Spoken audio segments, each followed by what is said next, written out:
And sa right naman.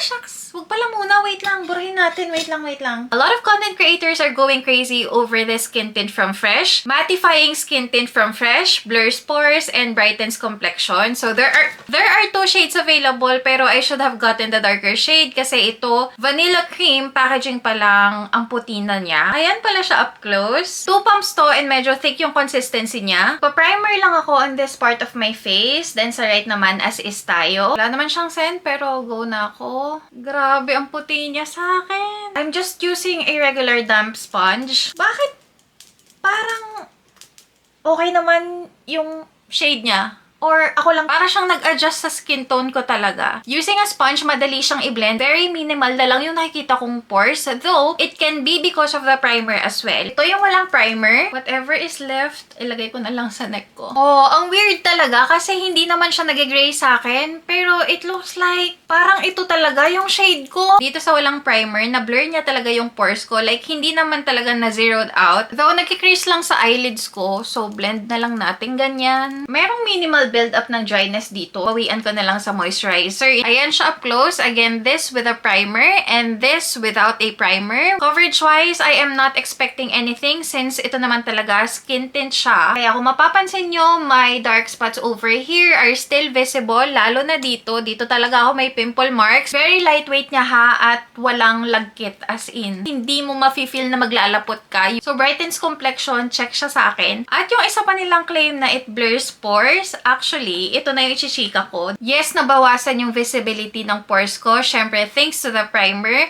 But itong walang primer, parang mas na-blur niya yung pores ko kahit walang primer. You're just starting with makeup and you don't want something na heavy, na nakaka-dry na tingnan because of the coverage. Go for skin tints like this kasi plus points pa. Sobrang mura niya, wala pa yatang 200 pesos.